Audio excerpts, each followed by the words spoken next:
officially welcome everyone.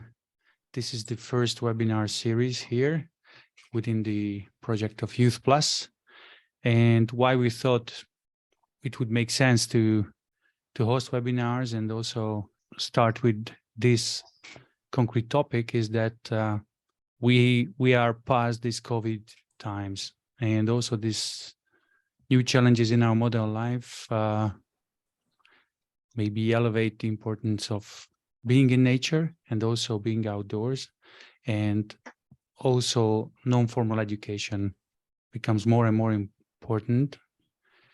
And also these past years reminded us to the importance of mental health, and we thought, okay, it's nice to combine it, and this webinar series aims to discover different aspects or areas regarding mental health, disadvantaged youth, outdoor education, all kinds of related topics. This webinar series is organized by the Academy of Experience Association. We are a Hungarian NGO. In Hungarian, it's called Élmény Akadémia Egyesület. It's not easy to pronounce. And the project Youth Plus is funded by the European Union. I think it's important to say because quite a lot of things have already happened and are going to happen. So I think if you're interested in this kind of inspiration or materials, or you want to connect with us, it is worth following us or getting in touch with us. So this is the framework. This is a project, Youth Plus, which aims to support youth workers who work with disadvantaged youth, and especially focusing on experiential learning and experiential learning that uses volunteering. This is the project which provides home for this webinar series. And we thought it would be really nice to take a step back and have a look at experiential learning, and also some very pure form of it, and listen to people who do it in a very, very inspiring way. And I'd like to introduce now our guests, and I stop the sharing of this welcome picture so people knew where they arrived to.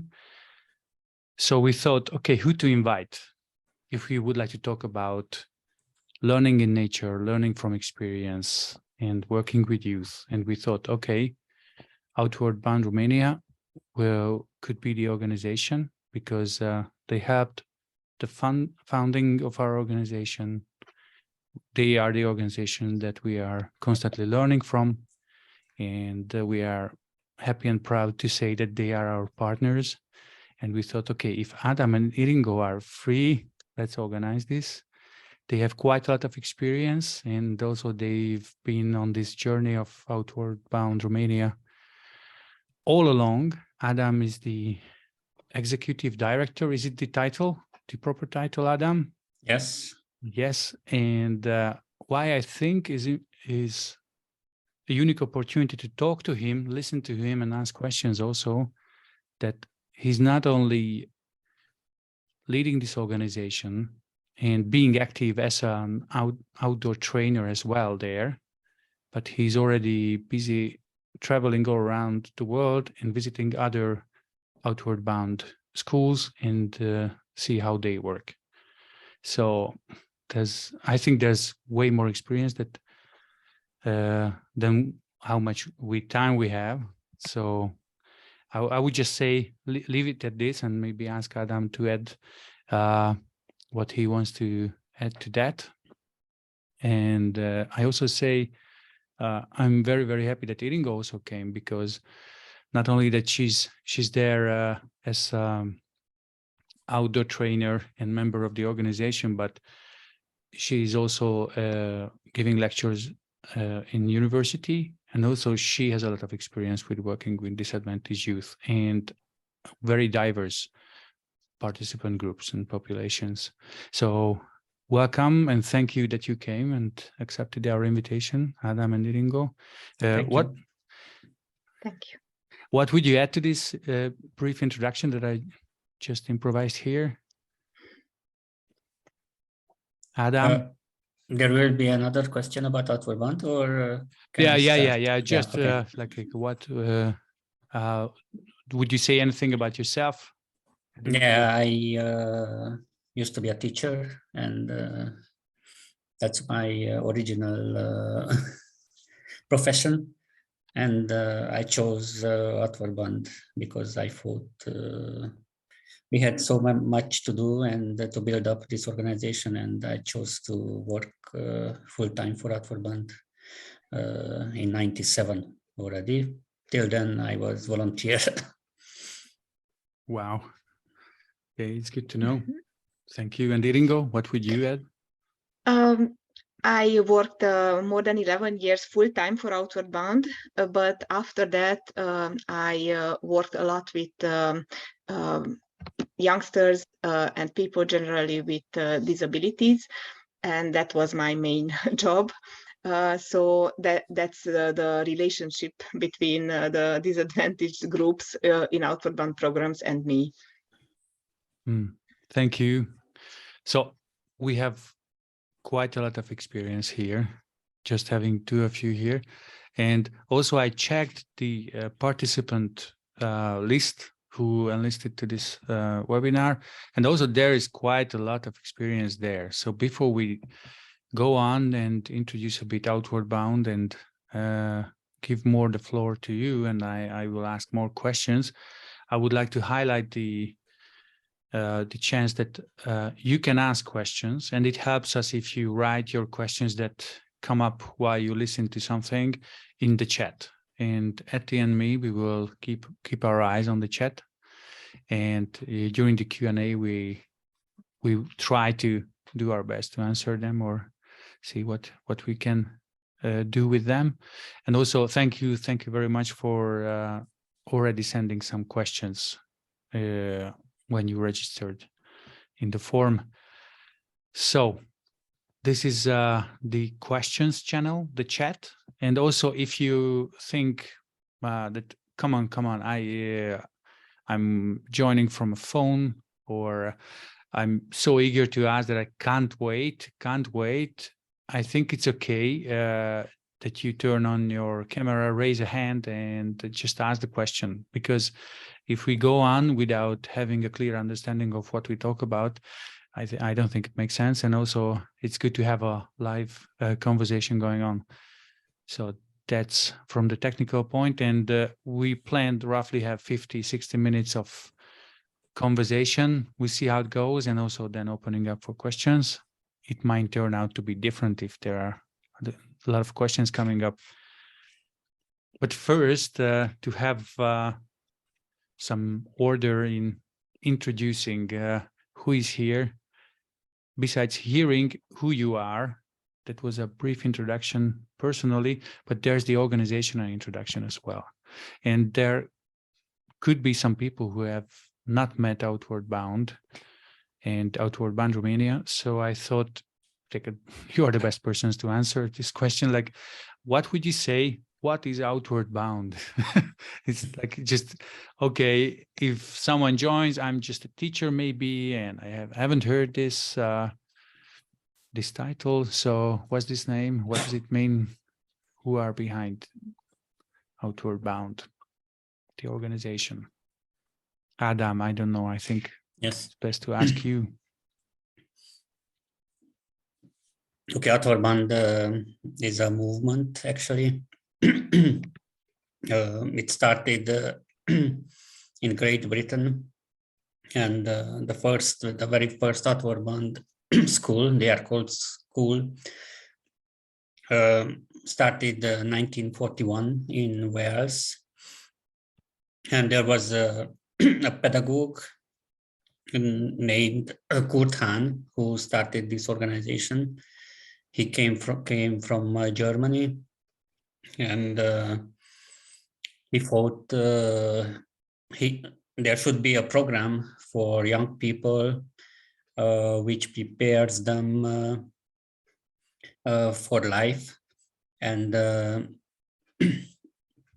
this, actually, there was another person, Lawrence Holt, who was an owner of ships, and he asked Youht to make this program for young sailors.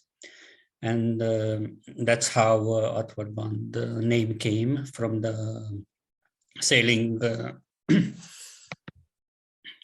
maritime term. Actually, Youht didn't like this at the very beginning, but it was given by Lawrence Holt, but it was okay later, and that's how the organization got to be known.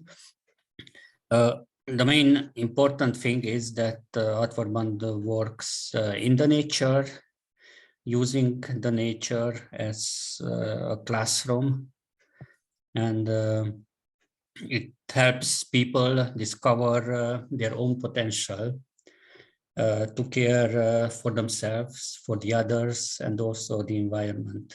And Outward Bound tries to reach this with challenging activities, with taking people out from their comfort zone. This is very important. And the nature. We call this, we use, we have people who have the soft and hard skills. We have the process, what we use, like not only the activities, we use outdoor activities, but not just for themselves. There's a process involved in this, and we try to get to the transfer of the learnings to the daily life of each individual. And the place is also very important for us, which is mainly natural environment. Wow, so it's bringing people to nature, and not only bringing them to nature for its own sake, like a traveling agency or adventure company, but with a learning purpose, that they learn from it. That's the goal. And you said the organizations are called schools, but they are not actual schools. They are more organizations in different countries. Is that correct? So people don't get a misunderstanding, like, okay, you are running formal educational schools, Outward Bound. Yes, definitely. It's not a formal program, but it has a it's a planned process. Definitely, it's not happening just by accident. The learning.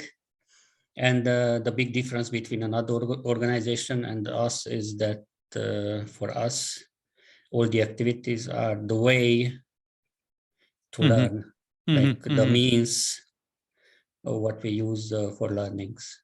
Yeah, so you mean like it's not the accomplishment itself is the goal, and not like, okay, I climbed this peak or I went this distance, but also what do I learn during? And also I really like that you bring this up, because sometimes people might learn just only going for a hike or being in nature, but that's not a reflected learning, and you do reflected learning and planned learning. Yes, learning happens even if it's not directed, if it's not planned, but for sure it happens much better if it's planned and structured, if it's run in a planned and structured way.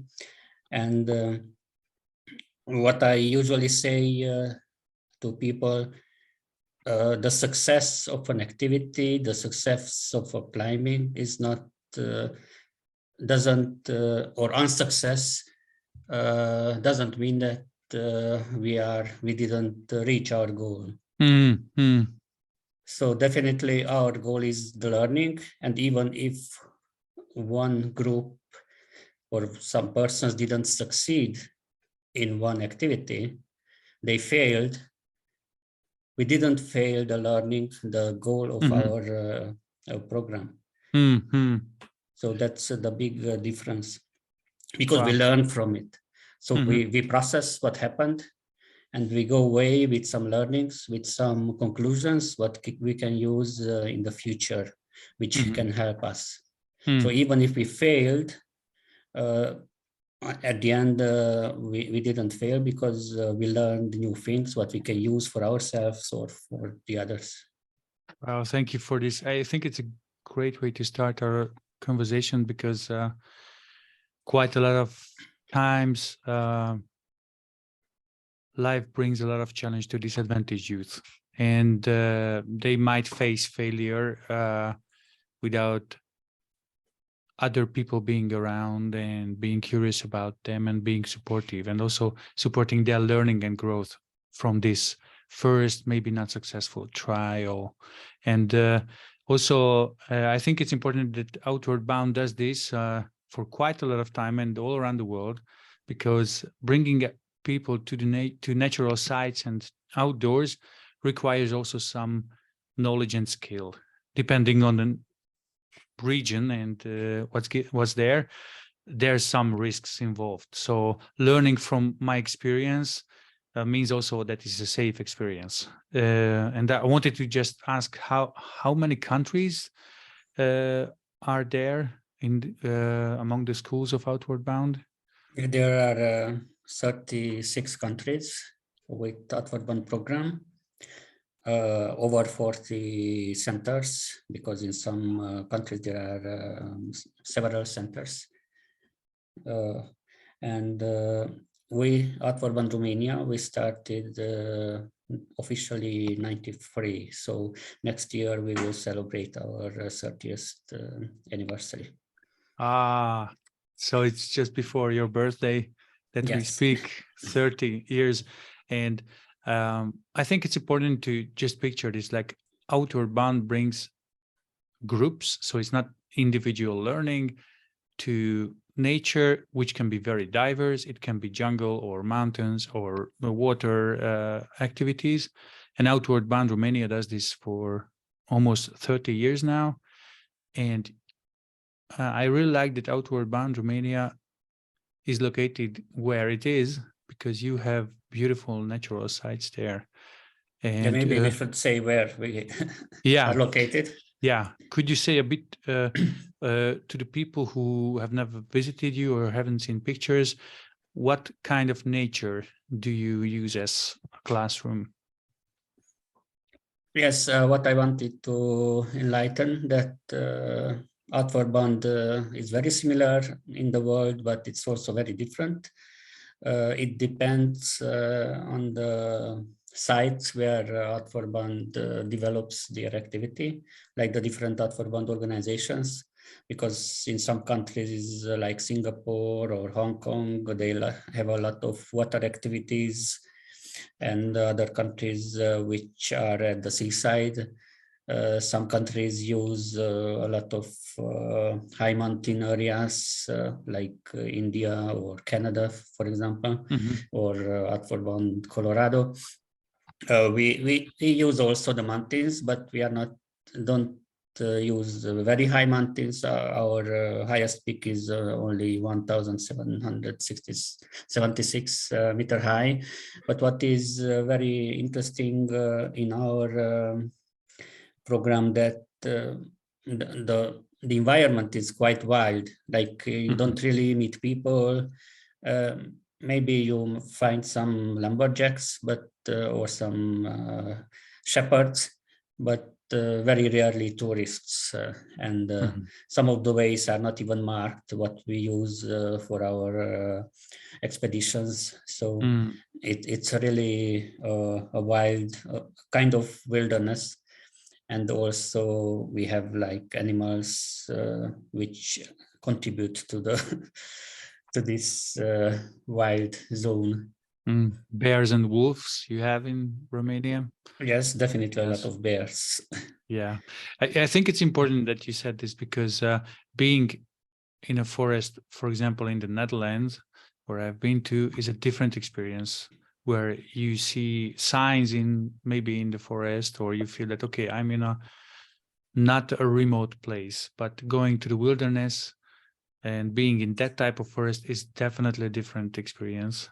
And the other side of this equation is that, okay, bringing youth to this type of nature is, I think it's a next level of complexity, maybe, because it's not an accomplishment as a sport activity, but really bringing them in a way there that they are still in their learning zone and they are not panicking, or they know what's going on, and still they learn from real experience. So that's a big question. And I would like to pass the word to Ringo. What kind of target group you have experience with? And also I know that you prepared with some slides. I don't know when it is right to show them, but briefly just say who you work with and who could be important. Outward Bound Romania generally works with very diverse groups. This year, 2022, we had almost 2,000 participants, 1,900 something. And out of them, not even 10% is disadvantaged youth. So not this is our main target, but there are very, very diverse persons coming from foster homes, from different challenged groups, like from village areas in Romania, from special schools.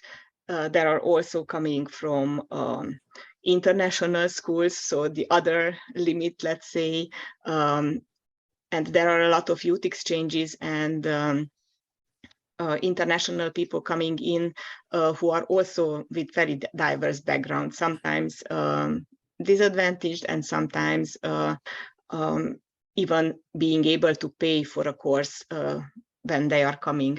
But for me, being in a webinar about outdoor education is already a challenge, because you tried to describe how it is the nature and how it is participating in a program like this. And I think it's difficult to imagine. So that's why I was thinking to show you a very short movie of one of our trainings. In Romania, at least, there are very often presented outdoor activities, like everything what is outside of a normal classroom. So even going to a museum is an outdoor activity. In our case, is really not anything else but being in nature or very close to nature. So it's not so very general like usually people think that when you are already in the yard of the school, then you are outdoor. This is for us not yet outdoor. But yes, I will try to show a short movie. You just have to go back down and go further left and then take that.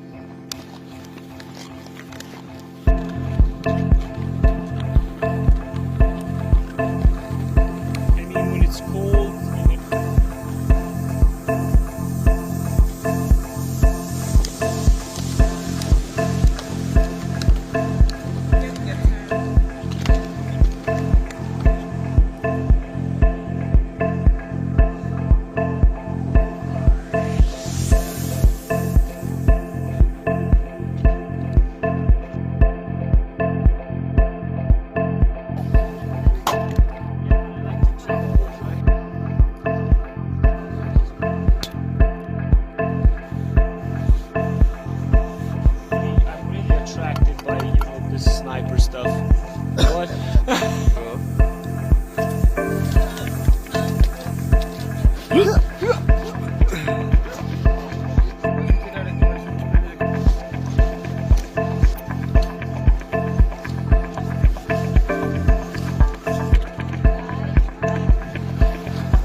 just a short peek into one of our winter programs.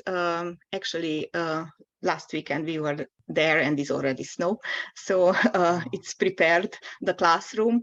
And sometimes you don't even have to prepare too difficult activities because co-living with nature and doing things there and surviving is enough for starting a learning process and starting to learn about the group and yourself. And a lot of comfort zone, out of comfort zone activities from actually not too much added equipment or whatever would be needed. Oh, may I ask some questions? Like just you said co-living and survival. People might think like, okay, ooh, that's real survival, but actually it's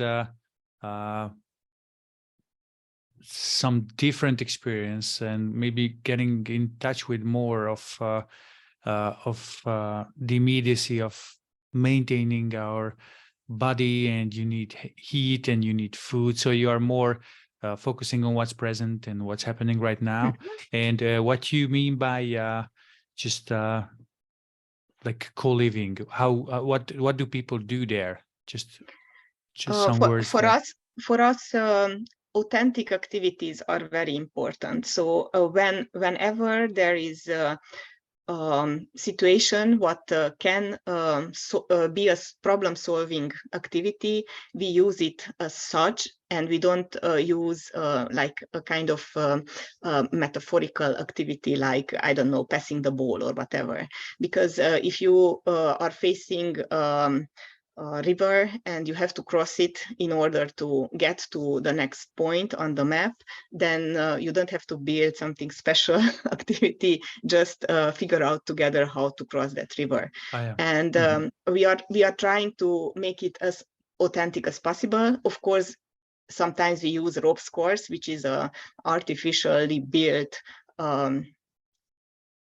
itinerary where you can climb in different groups and settings, but usually on an expedition we are trying to use every single moment of the expedition as a problem-solving task, like finding wood, cutting wood, making your food, making your shelter, and so on.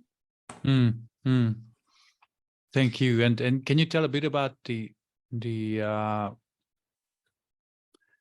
question of, okay, what does it take to bring youth to nature, and especially disadvantaged youth? Maybe it's two questions, maybe you answer them in one.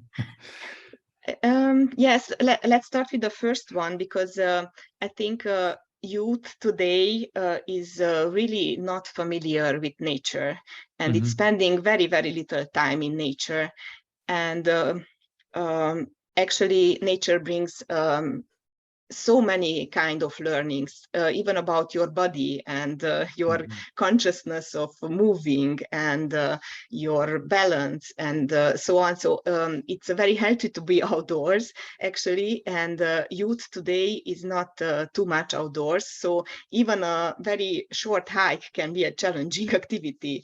And lately we observed after this COVID closure and a lot of time spent indoor, we observed that young people are much more anxious, and they have a very, very poor range of moving. So they are very quickly exhausted. They are afraid of different outdoor things because they are really not used to it. So if I kind of think back 30 years ago when we started, our expeditions were much more difficult, and we had much more challenging activities and longer distances and so on, which today wouldn't be possible with the youth we are working with, because it's really demanding for them even to do kind of easy, for us, easy things, but actually for them, it's a big step out of their comfort zone. Oh yeah, so it's not an extreme challenge or extreme sport kind of activity. And I just yes, want to... of course, outdoor activities, just a sentence to clear that. Our activities and outdoor activities in general, they have a perceived risk, which is much higher than the real risk. And of course, we try to make a very safe journey. We are thinking about the safety of each of our participants, and there are escape routes and people ready to help us and so on. But the perceived risk when they are in the situation, it's very high for them. Yeah, it can be very real.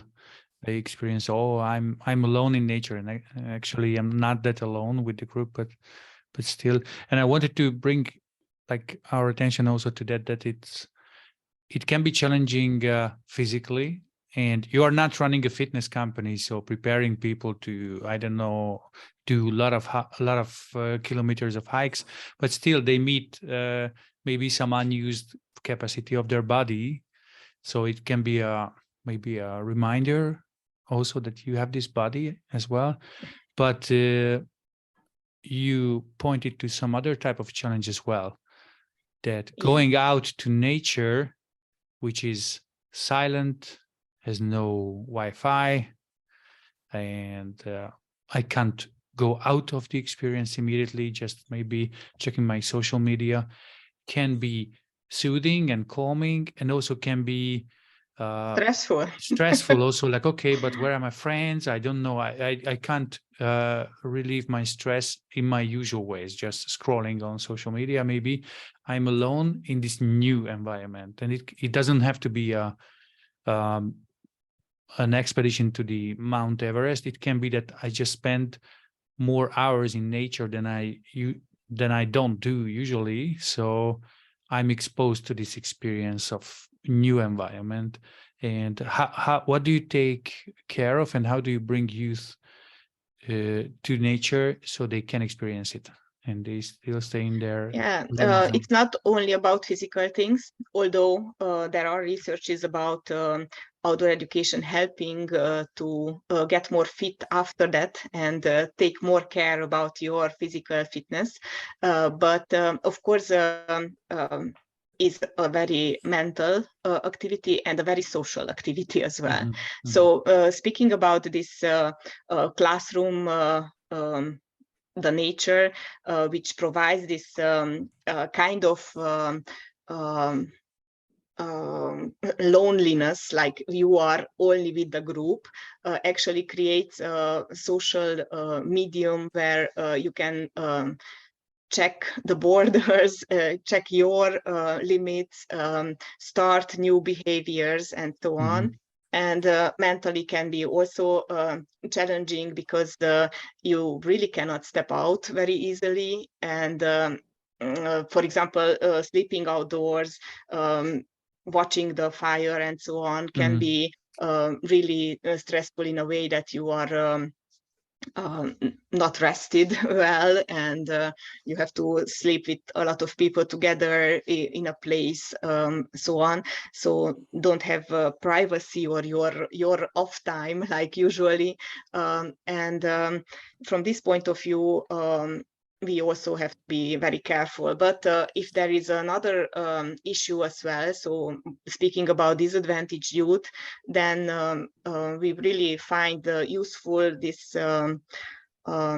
approach of being aware of their backgrounds and knowing where they are coming from and what kind of challenges they might have because of this. And of course, we don't want to use these informations as an excuse to do things, but knowing what might be more challenging for a disadvantaged youth can help us to really make safe this program for them. So for example, we planned for a long time training for people with physical disabilities, most of them being in wheelchairs.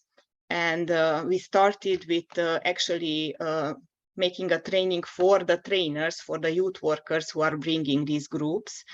And with the youth workers, we did the whole itinerary, what we wanted to do, having them in wheelchairs, some of them, and really trying out how it is and what are the limitations and what could be the learning in certain situations, and how dependent you are on others, and what can be very embarrassing and what not, and how can we make it safe enough to really run this program after that.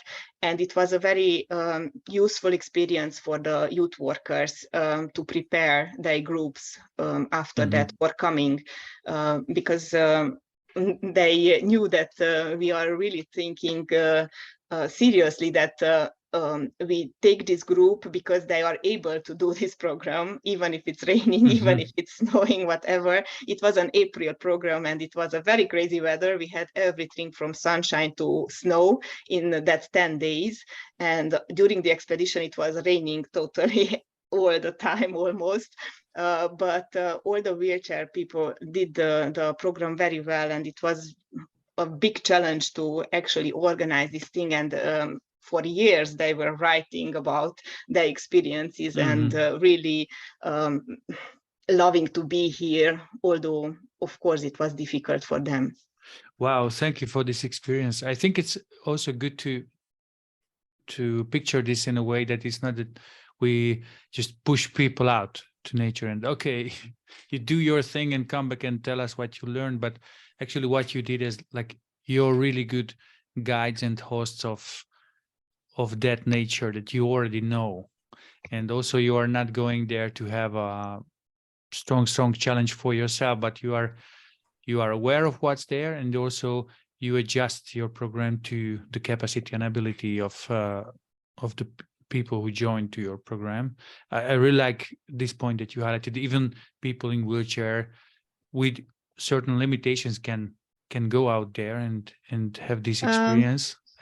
I can adventure. just share 2-3 photos of this program just to see how it was, but it was really just, and we can discuss during this. Yeah.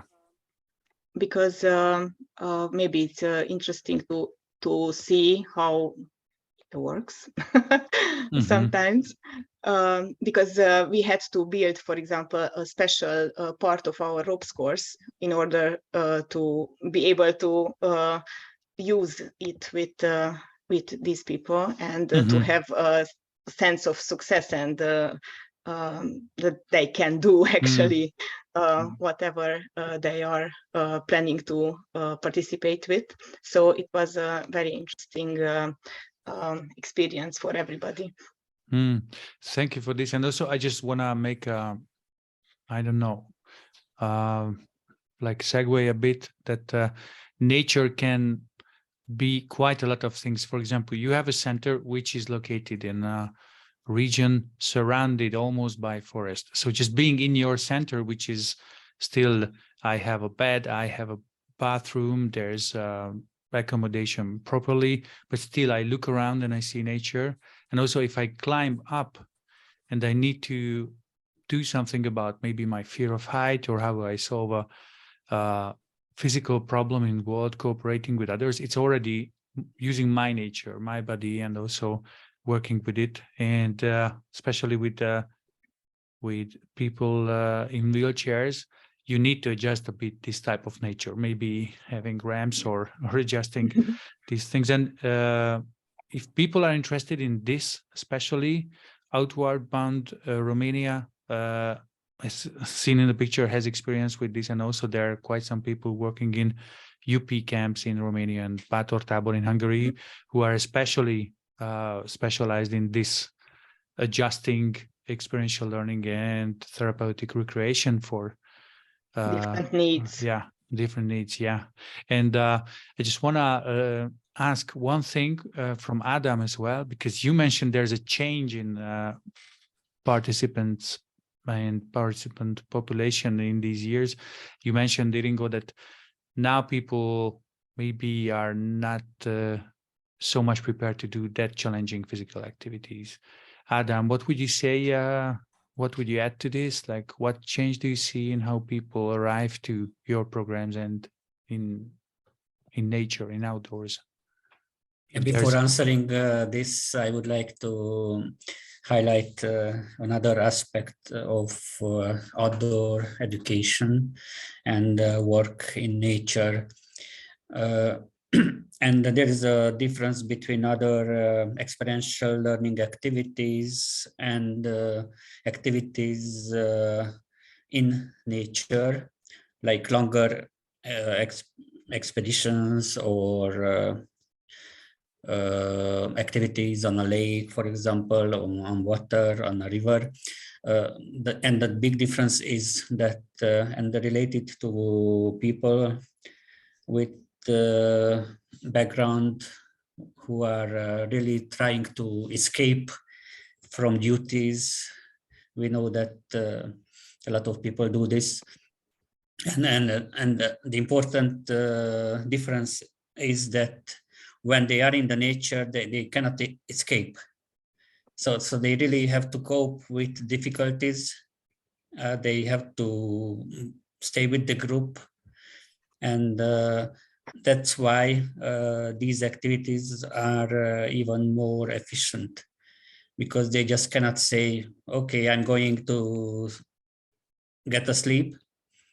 They have to be with the group and they have to do the activity if they want to, because they don't have the choice. In any other experiential learning activities, when they are in the center, for example, or they are in a park, it's very easy for them to escape. And that's why it's very difficult to motivate them to stay in the group and to work with the group. But here, it's very difficult to leave the group because they don't know the area. There is the bear. if they leave the camp, they are afraid to leave the camp. Actually, they cannot. And of course, if there's a difficulty, we can have an evacuation. But maybe not everybody knows that it's can happen. So that's why I think it's very efficient to have these kind of activities. And also we were talking about that it's also very important if we work with disadvantaged youth to have a repetitive experiences. We have an organization we work with for over 10 years, I think, and they work with orphans, children who don't have families, and they come to us each and every year. And maybe we can show that small video what they made. It's really a big challenge for them to be there, but they really like it. And in 10 years, they come each and every year. And when they grow up and we have this experience already, they are a different person, because they get to learn these things, responsibility to communicate with each other, to take decisions and to help each other. And if they do it repetitively, this has even a higher effect. I don't know, Irigo, if you can put Yes, this. yes, I can. Do you want me to share the movie? Yeah, thank you. I think it speaks a lot. I hope it works. Hi, this is Dee Dee from Amortel Family, and this summer you can give our youth the courage, the self-confidence, the determination, the problem-solving skills that they will need to be successful later in life at overcoming all kinds of challenges. So for many years, I've been taking our youth on adventure expeditions with Outward Bound Romania, and I've seen the huge difference it makes in preparing them for life. During this Outward Bound expedition, the youth are given all kinds of empowering responsibilities. They plan the expedition, read the map, make fire, cook food, build shelters, and guard the camp through the night from bears. They practice solving complex challenges, learn to work in a team, and how to reflect and grow from mistakes and failures. Overcoming fear, challenge, and discovering they can go beyond their limits charges them with self-confidence and hope.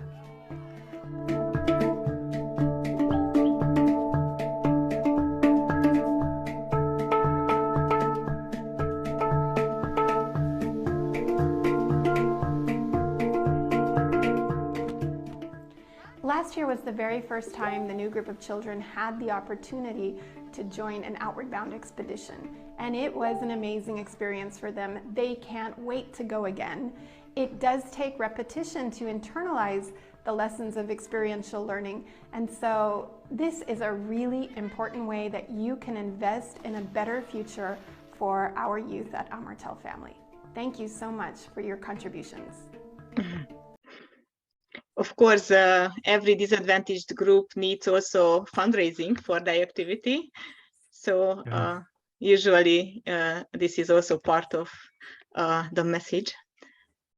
Hey, thank you for this. Thank you for the videos. I think, yeah, it's just great to see what's going on there. And connecting to what Adam just said, if all the activities are in city, it's easy to just get out of it or turn my attention to something else. And still it's a challenge by choice. And I like these two words, that you somehow you invite them in an activity that they choose to take part in, which is a big thing, which is not like, okay, in 5 minutes I go back home. I choose to be in nature, in the woods. I'm around the campfire. It's not easy to go back. So you help them to choose again and again until they end up in nature. And in my experience also, one part of it is that it's really a challenge. So it's a big thing, as you mentioned, like people in the wheelchair will talk about it for years. Like, I've been there. I did something that I couldn't picture myself doing, or there is more in me than I thought. It's a recurring reflection of people. And the tricky part is how to do it. So how to invite youngsters to choose this, and also to how to highlight more the challenge part and the learning part, not the frightening part, because it can be, oh, there are bears, I don't know, mosquitoes, I just don't go. So there were some questions regarding tips and tricks. If people want to start, bring youngsters or disadvantaged youngsters even to nature, what would you say, what should be taken care of so they choose this challenge? First of all, they have to trust you, and this trust has to be built. If you are working with a certain group, it can be a group of deaf youngsters, or it can be a different kind of disadvantaged groups. You really have to build connection with them first on another level, probably. So just I gave the example of the youth leaders who actually brought the people with different motor disabilities from lots of countries from Europe. First, they had to come and see how we work, what are our values, what we consider as an important role for this training, what is coming. For example, we had a partner who said that if he wouldn't come for this preparation meeting and he wouldn't know that we want to push them to their limits in order to be independent as possible, he would have brought other youngsters, because he didn't know what our idea is of being independent and do your part in activities, problem-solving tasks, expedition, and so on. especially with people with different disabilities, very often this kind of taking care of them and taking care of everything, almost everything, even if they can do on their own, is very common in some organizations, and we didn't want it to do this actually. So sorry, just I muted. So I guess Dan Matokariu, I guess I pronounce it somehow well. Could you mute? Sorry, because there was some noises coming from there. Okay. Thank you. Basically, this is a very important thing to get in touch with they youth leaders who, or maybe in case of this movie, this foster care home's leader is this lady who was talking to really get to know them and to be open to show your way of working to them, and then they can trust you that nothing bad will happen, and they can participate as well. We don't really believe in cooperations where a leader brings a group and actually the leader doesn't participate in programs, doesn't know too much about the program, and is just placing some people in our center and observes or even not observes what is going on with them. So we believe in this process of learning together and working together with them. Wow, thank you for telling this. And I think it highlights the importance of what Adam also said, like if you don't involve people in the preparation and give proper information about what's going to take place, then you might actually be thinking about escaping if you're in nature. I didn't know that this is going to be happening. And also it's I think if especially we work with disadvantaged youth who experience higher level of anxiety and there are way more stress in their lives, these kind of unknown things could be way more threatening. So if we bring them to some super big challenge, they might not see the challenge part of it, but it's just like, okay, it's a trap. But if you do, as you just described, give proper, maybe repetitive information, also that they see their peers that they went last year, they came back and they feel maybe happier, stronger, more joyful in life, then I might go as well. But the other part of it would be that if the educator feels a lot of stress, because they don't know what they sign up to, that's not easy place to be.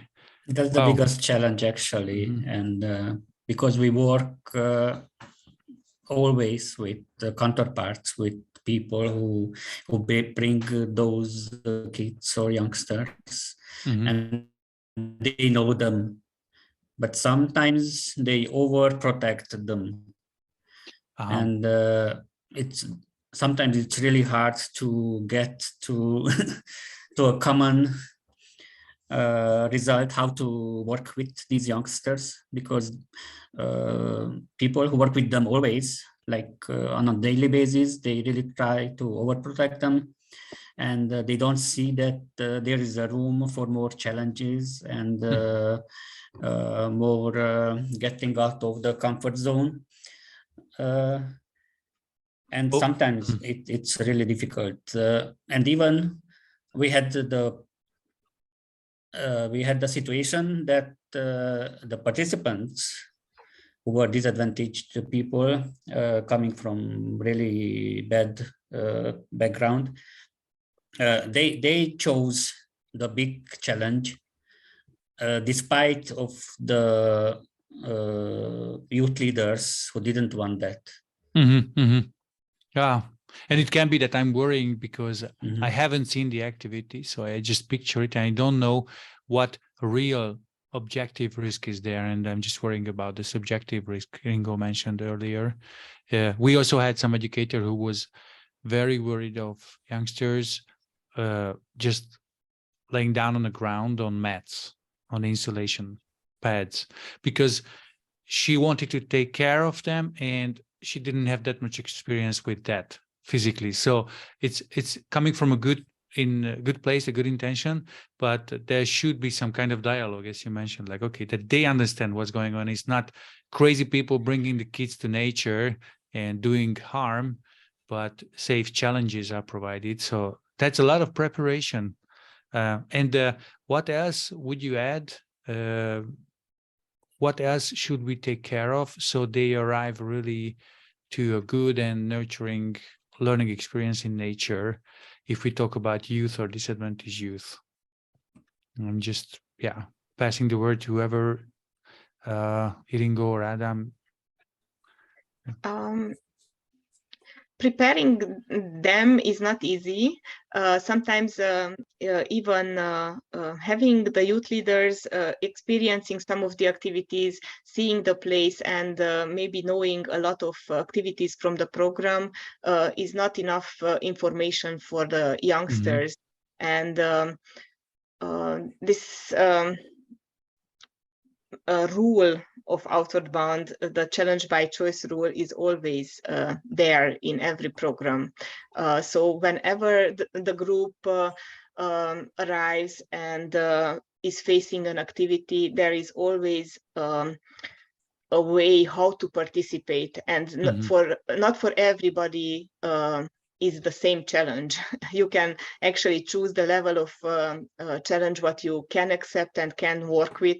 And we try to work around these personal needs or personal abilities or willingness to participate. And from this point of view, it is very good to have a longer program.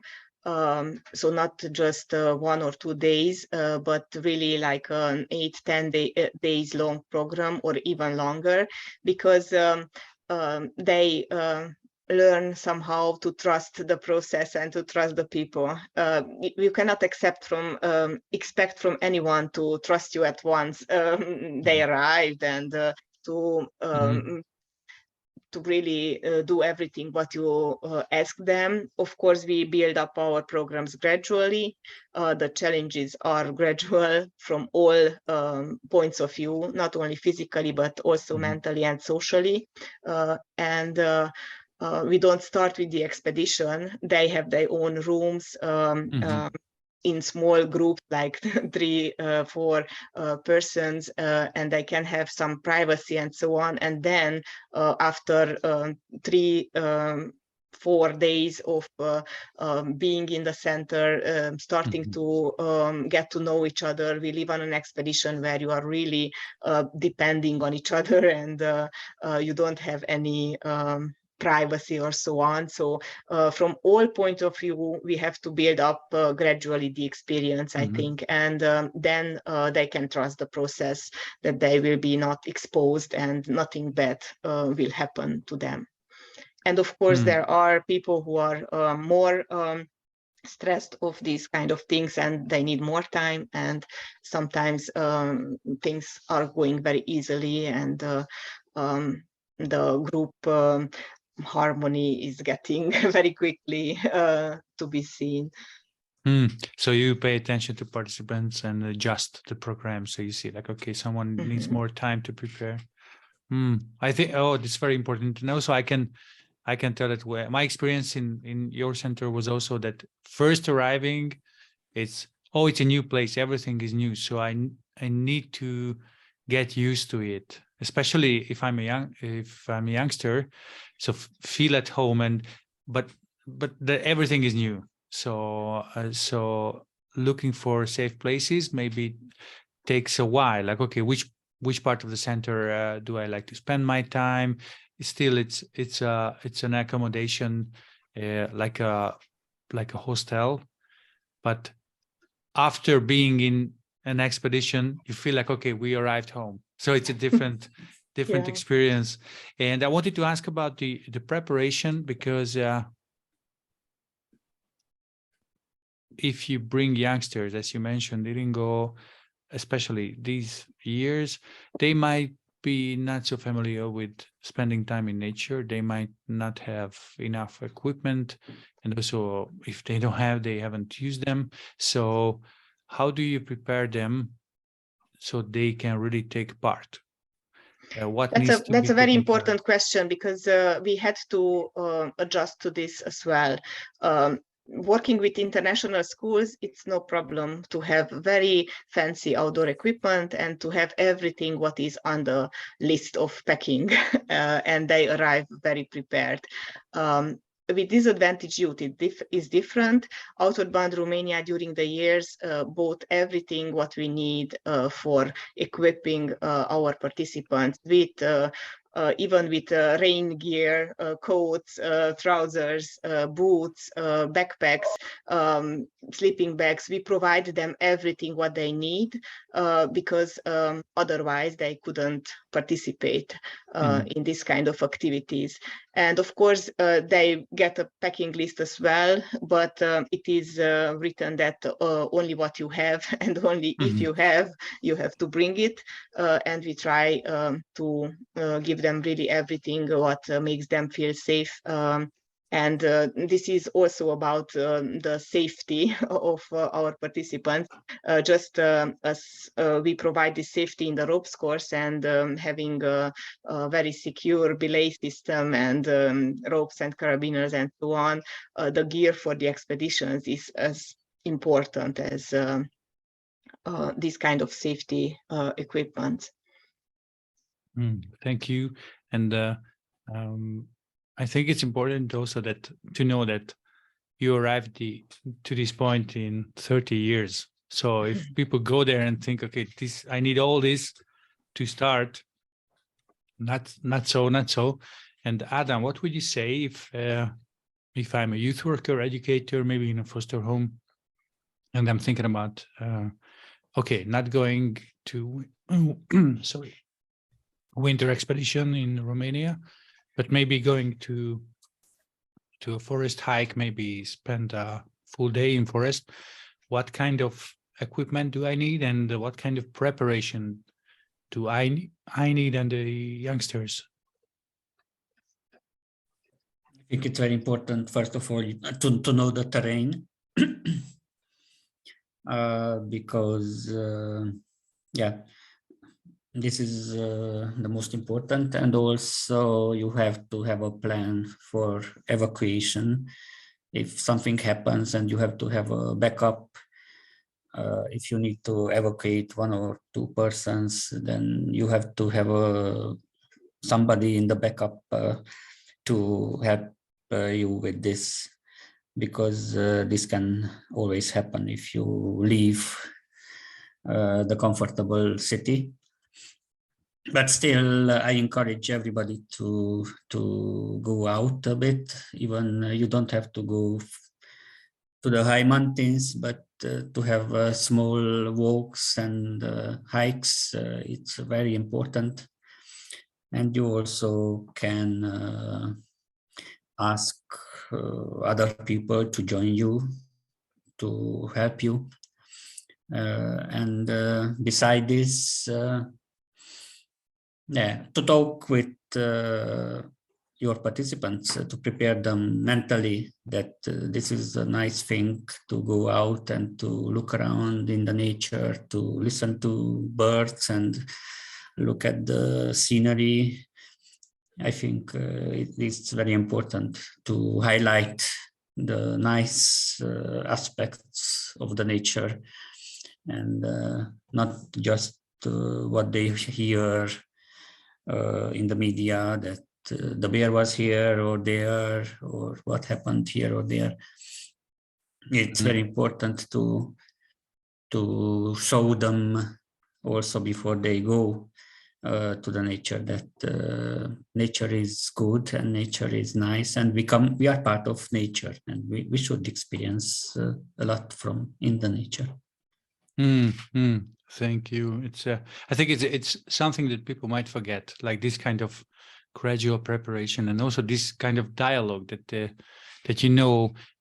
people might be afraid of things that you never think of, like maybe insects, maybe bears. So you don't know what's the challenge. So conversation and dialogue would help, and also like highlighting what's beautiful in nature, and also sometimes you prepare them dedicated workshops where they practice skills that they need to do. And I've seen you also adding more and more learning on the way. So it's like you don't prepare before everything, but you can also add, maybe highlighting beautiful parts or showing things. So what would you recommend to people who bring kids outdoors and also would like to give more responsibility to them, how to prepare this technical and skills part? Yeah, for example, they can invite people to cook outside. And this is very interesting. If there is a place where it is safe and allowed to take out youngsters to cook a meal, I think this is a very good example for an activity, what can be done by everybody. And how do you prepare them? You make a workshop about cooking with them in the school or in the center where they live, or I don't know. They make a recipe. You go with them to buy the ingredients. You have with them an orienteering exercise in the city where they already use compass, because usually in the expeditions when we take them, they are leading, they are finding their way. So this is also another aspect. And you can teach these small things before. And if you work with them for a long time, you can have these kind of workshops before, and really prepare them on a longer time for the big, so-called big expedition or big going out in the nature. So these small workshops really help and prepare them to be more comfortable with it and more conscious. Thanks for this, because cooking is a good example that it's not about making the perfect meal, but doing it together and also learning from it.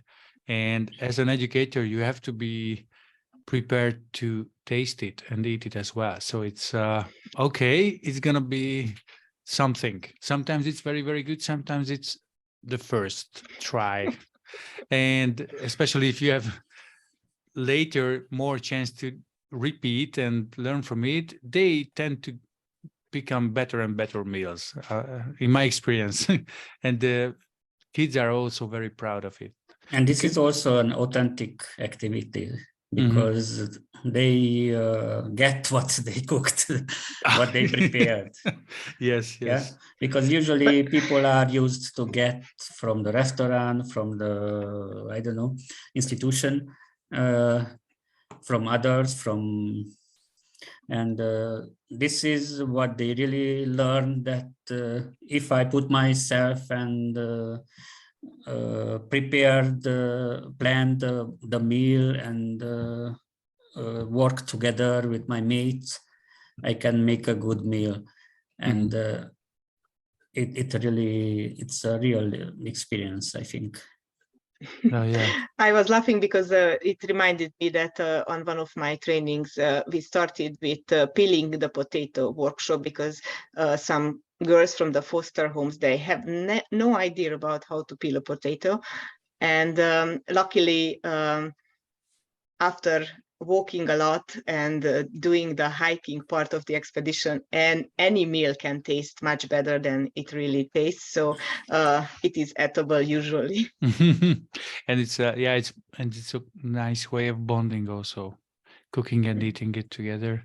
And I think it's also highlights that there's a very interesting question or unique task of yours, when to intervene, when not. So you prepare them gradually, they learn necessary skills, and you also invite them to take on responsibility that they can handle. You know the terrain, so you know if they are lost or not.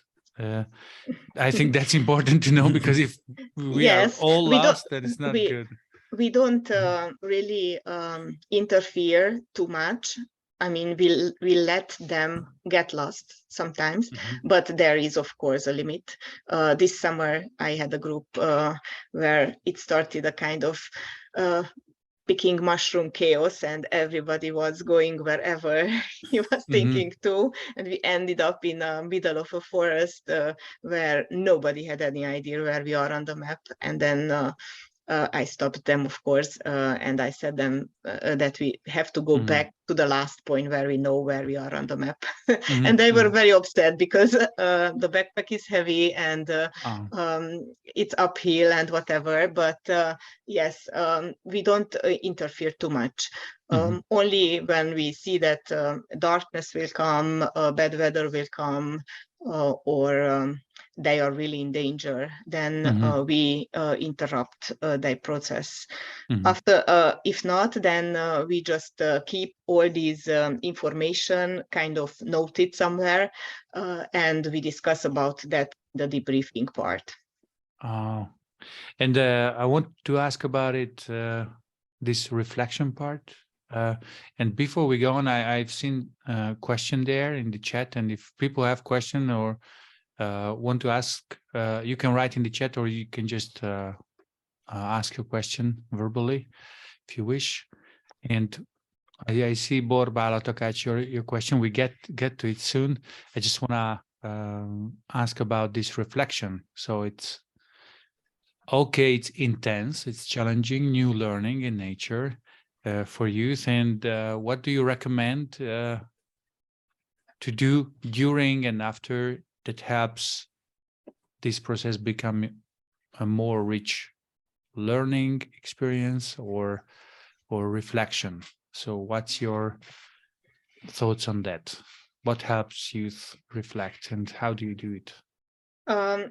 Outward Bound uses reflection very often, quite regularly. So we don't have any activity which is not discussed. Now, maybe getting to know each other, or a short activity is not debriefed, but otherwise everything.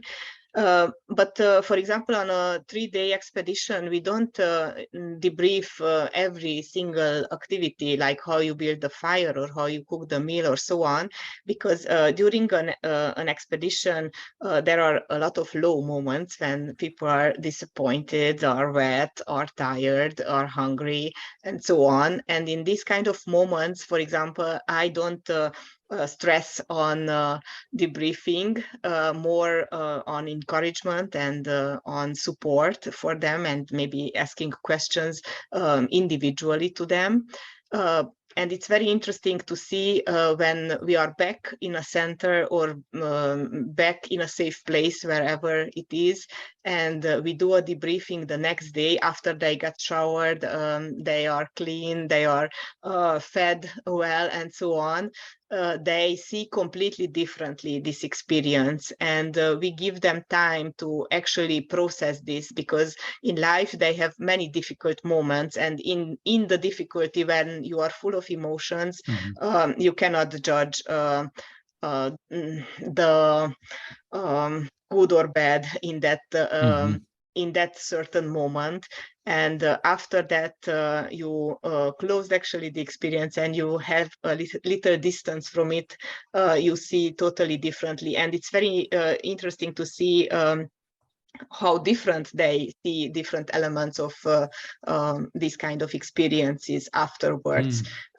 And they realize how different they are from each other, how much positive attitude they can have after facing difficult challenges, and so on. So actually, it's a very empowering way to discuss about it later on, when everything is settled again. Thank you for mentioning this, because it's important that you go back and you are more well rested, and you are more getting back to your window of tolerance. Your emotions are more regulated. Then you can think about it. And also feel free to maybe discuss parts of your experience which that contain frustration, maybe, or you want to ask questions from your peers, your team members.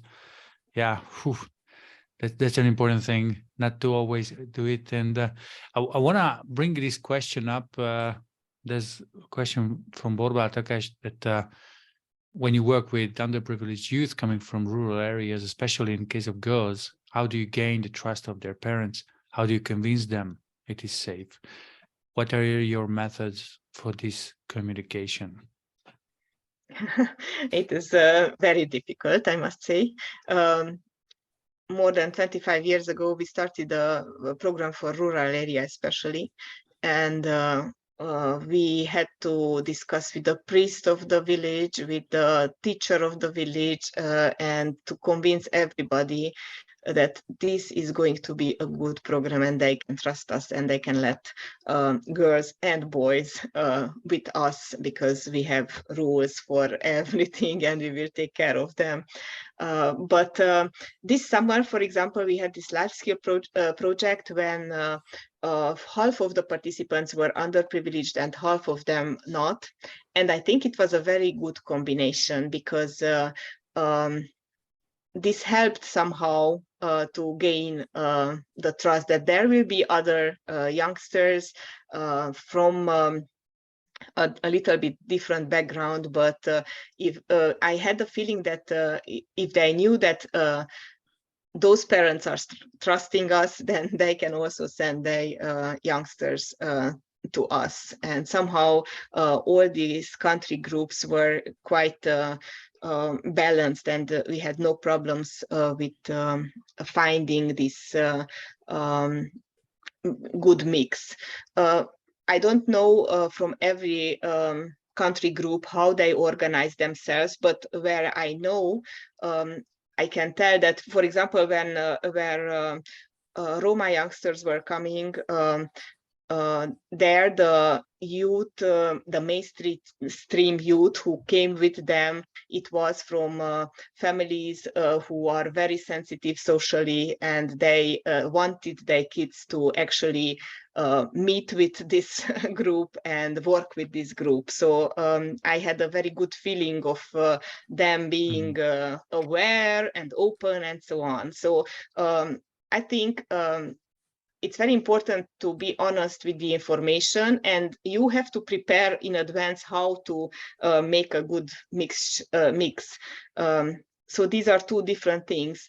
First of all, you knowing the background of these youngsters and wanting to send them somewhere, have to figure out which other connections can help them to be trustful and so on, and to look for that kind of connection and to bring those youngsters with them, with whom they can really work together and they have already some kind of relationship.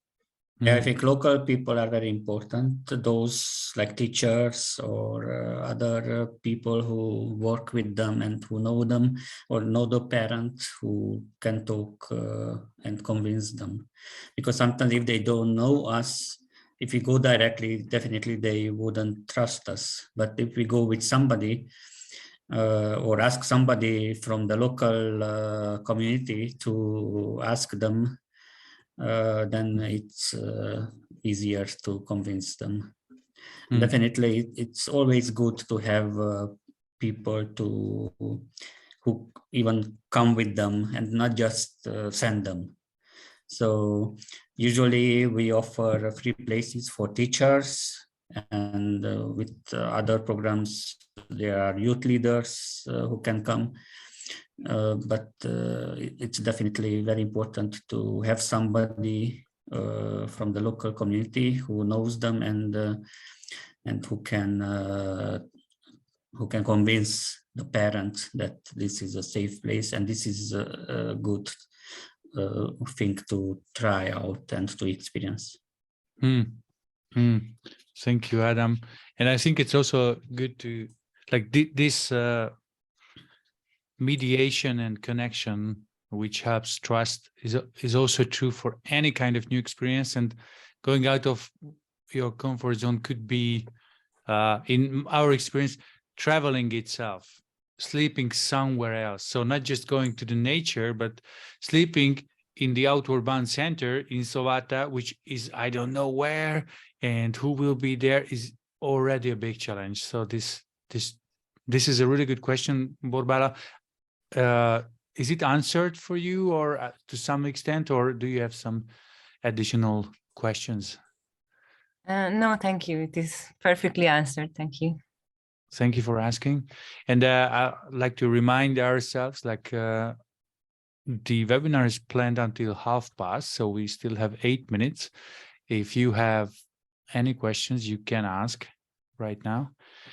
And while people are thinking and asking, it just came to my mind, Yeah. another issue regarding this accompanying person, because I experienced this summer this challenge. During the program, it's very important to work very closely with these contact people or youth leaders or teachers or whatever they are.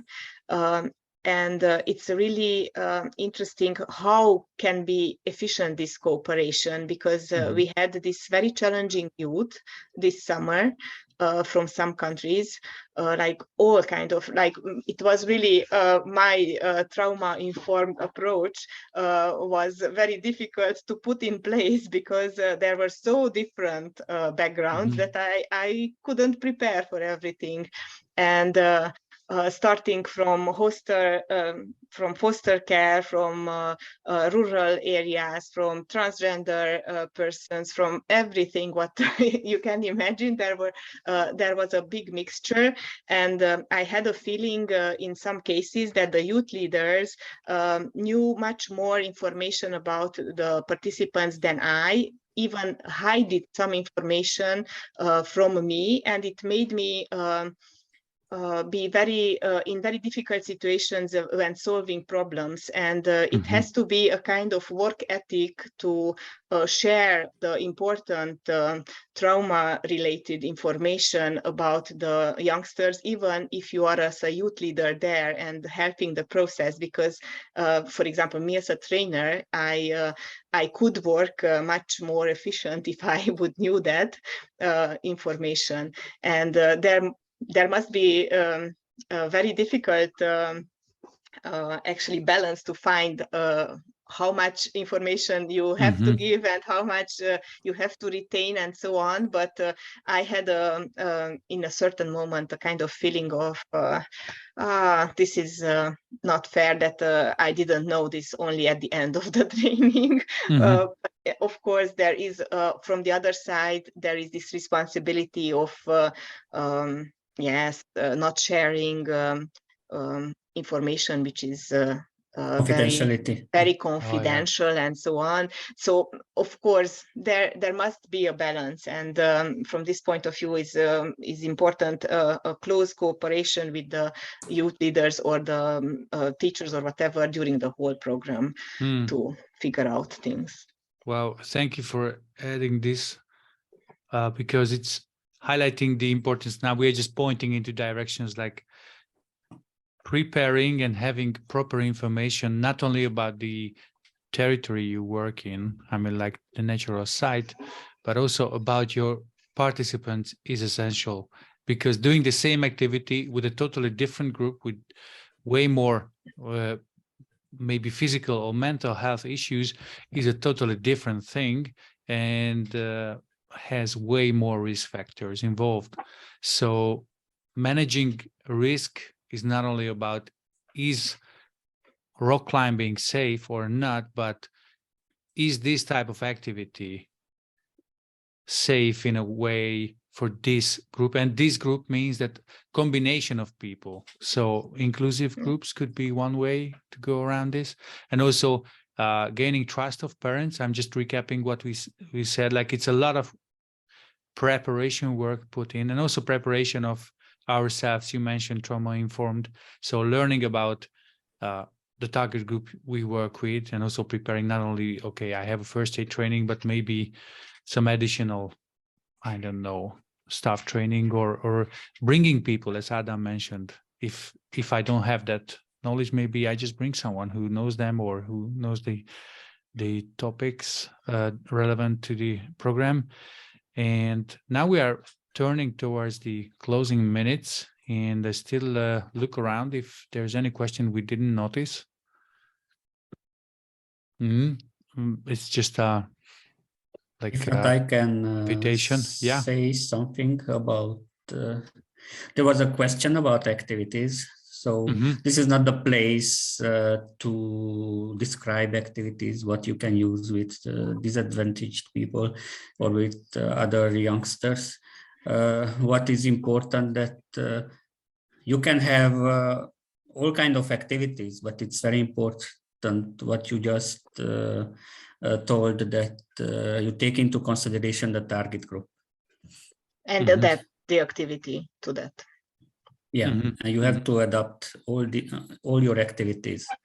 It could be the same activity for managers, and you can use it also for I don't know, some with people with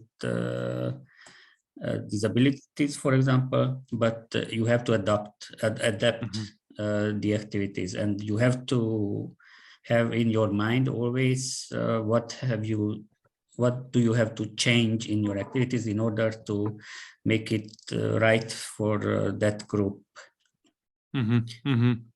And also we mentioned before the equipment, and I really love that we talked about it before. There were some questions also in the registration form regarding this, like activities and equipment, and I just would like to point out also that learning by doing is the way around this.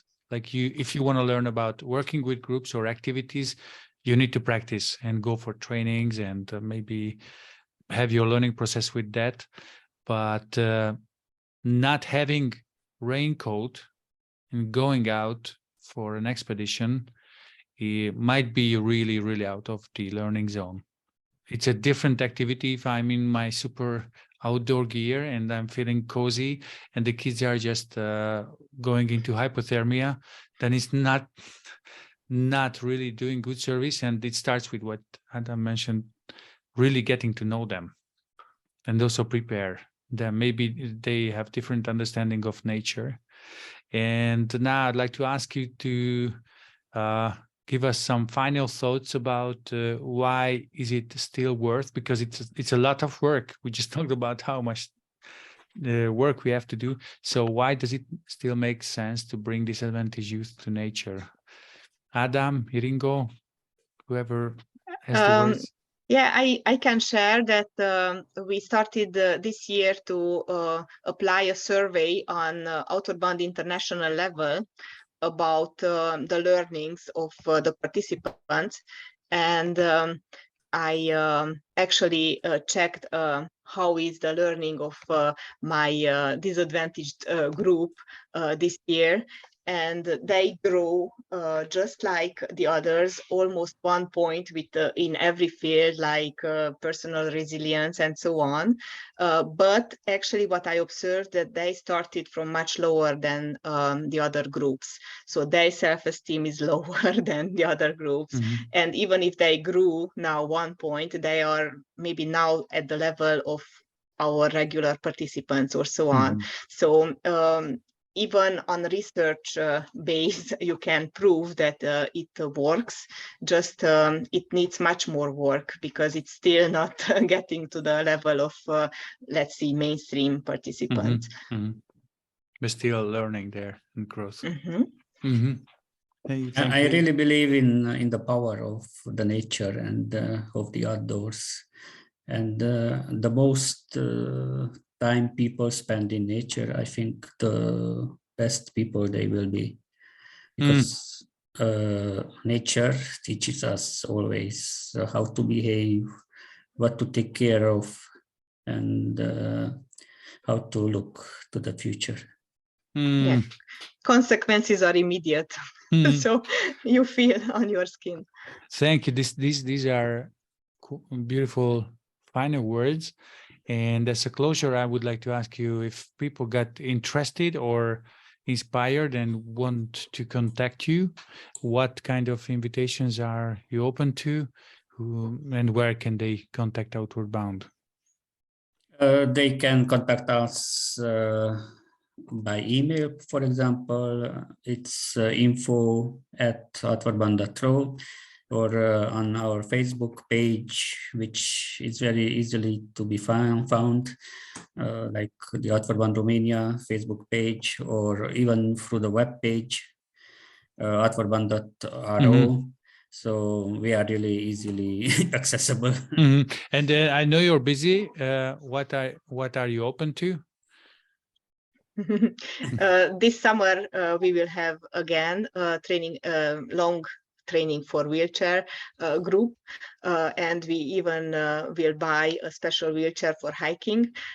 So I am very keen to this summer program. But of course, we are welcoming a lot of groups, very different ones. So if people want to go as participant and they see some promotion on social media, maybe they can. Yeah, they can check us every now and then, and they can see we have training of trainers at different levels for beginners or not beginners.